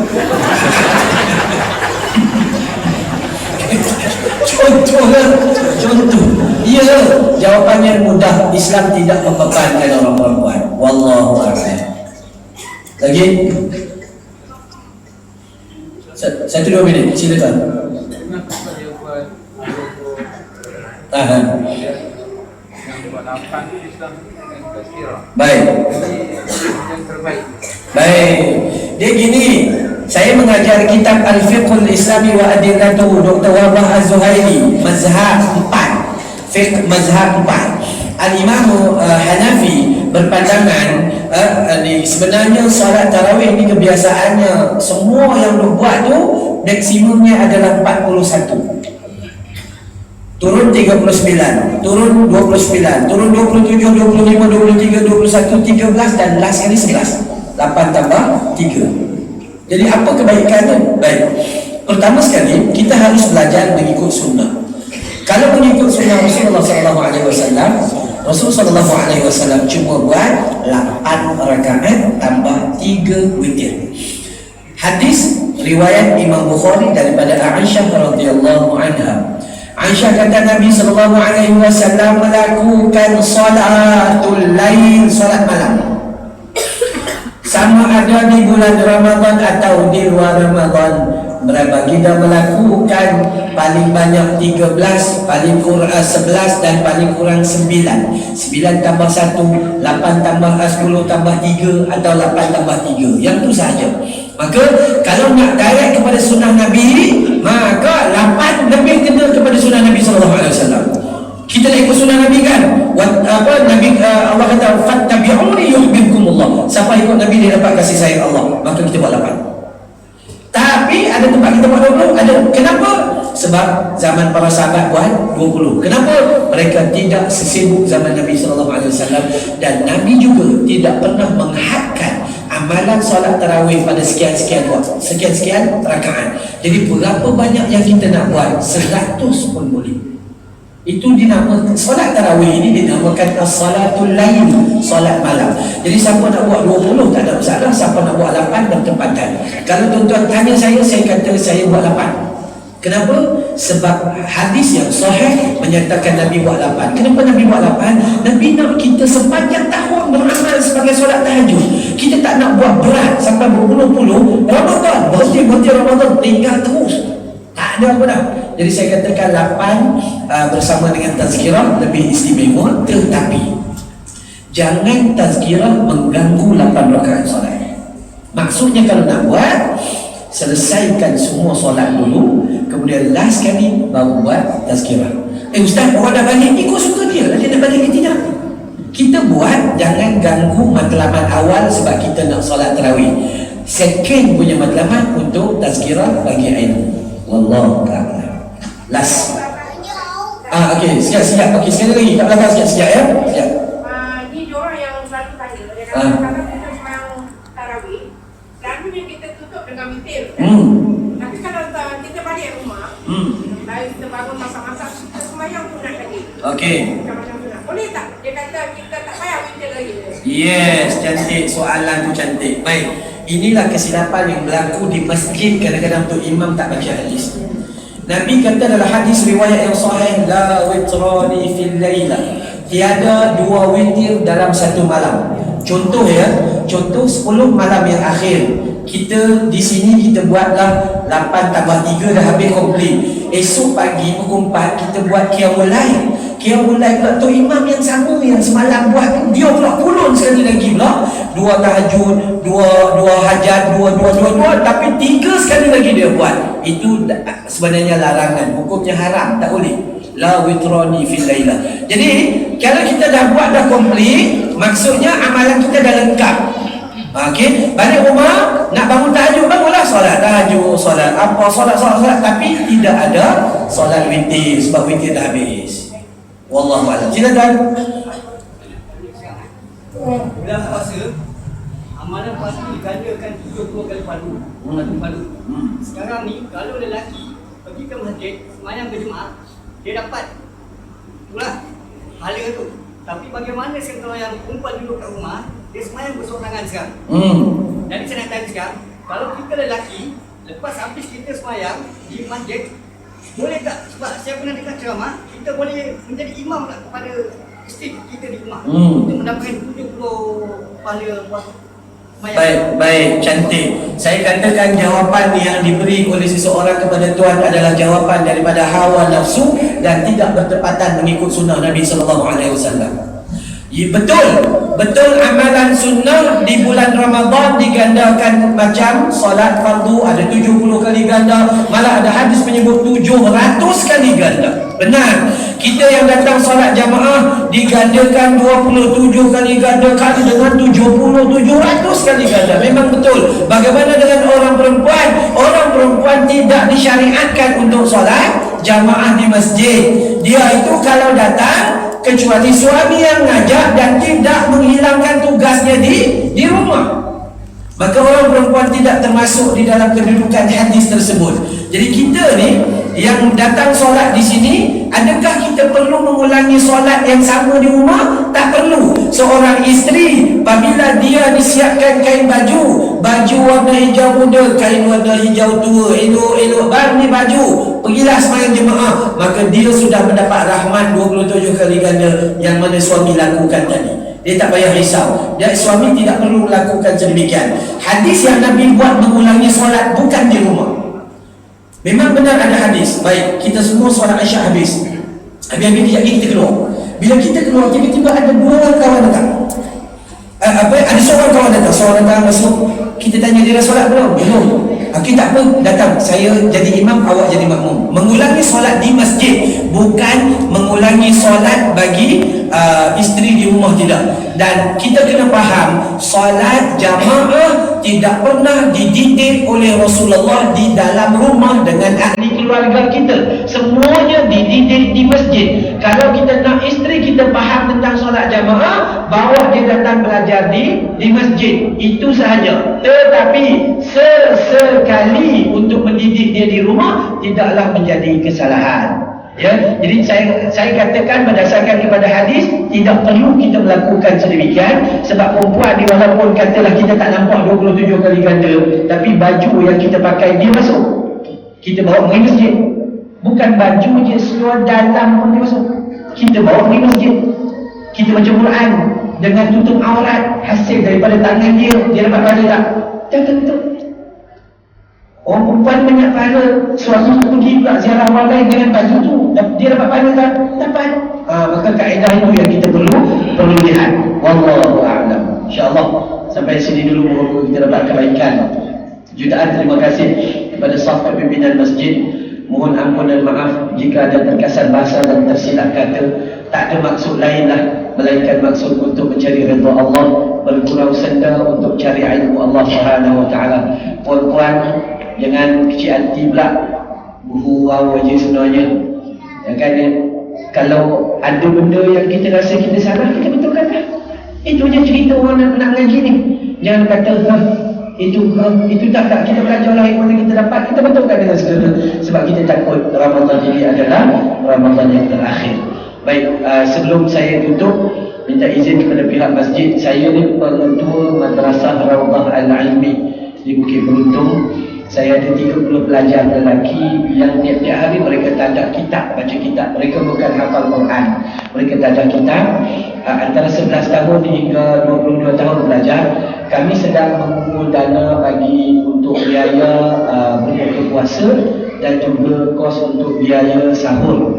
Kalau siapa teringin nak tajil lah, kami perlukan satu hari RM500, iaitu 250 untuk sahur, 250 untuk berbuka. Makan apa yang makan sekarang, itulah makan di bulan Ramadan, tak ada keistimewaan. 35 orang makan dengan kos RM250 berbuka dan RM250 untuk bersahur. Tapi kalau tak ada siapa yang tak mampu, mungkin pihak masjid boleh letak tabung ke atau letak sejadah ke lepas solat nanti. Dengan moga-moga kita doa malam ni Allah jumpakan kita dalam taman syurga, dan dengan sedekah tuan Allah pertemukan kita nanti dalam Jannatul Firdaus. Mohon ampun dan maaf sampai sini dulu. Wabillahi taufiq wal hidayah. Wassalamualaikum warahmatullahi wabarakatuh.